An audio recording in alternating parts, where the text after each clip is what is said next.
ধ্যাৎ, দাদা কোথায় যে গেল, ঠিক কাজের সময় পালিয়ে দেই। কোথাও যায়নি রে বোন। এই দাদা বস, তাড়াতাড়ি সব সেরে নি। এ কি রে বোন, রাখি কই? কি বাঁধবি আমার হাতে? দাদা, রাখি কেন বাঁধে জানিস?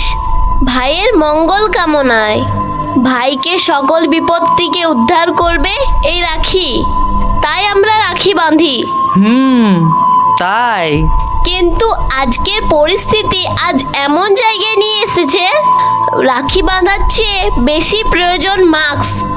তাই দাদা, আজ আমি তোর হাতে রাখি বাঁধবো না, মুখে বেঁধে দেব মাস্ক, তাতেই দূর হবে সব বিপদ। বাহ, তোর তো তুলনা হয় না রে। বছর আবার ঘুরবে, আবার আসবে আজকের দিন, সেদিন রাখি বাঁধবো। জান হ্যাঁ তো জাহান হ্যাঁ, কিন্তু তোর কিছু হলে আমরা কি করব বল? তাই রাখির বদলে মাস্ক পরাবো।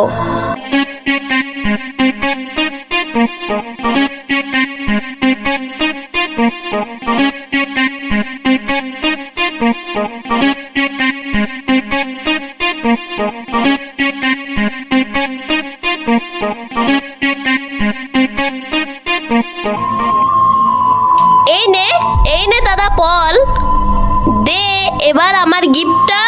আমিও তোদের কথা ভাবি রে বোন, তাই তাই আমি তোকে এবছর গিফট করব স্যানিটাইজার। কোনো কাজ কর বা বাইরে থেকে এলে যেন বারবার স্যানিটাইজার করতে পারিস।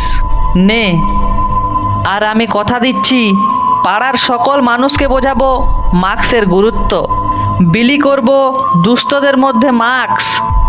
আমার বেস্ট দাদা।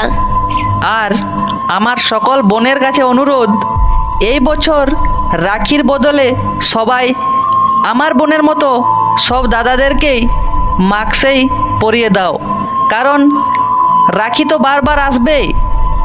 আমরা যদি ঠিক থাকি, ভালো থাকি, এই করোনার সঙ্গে যুদ্ধ করে বেঁচে থাকি, তবে আবারও রাখি আসবে। আপনাদের সকলকে বলছি, মাস্ক ব্যবহার করুন, সুস্থ থাকুন।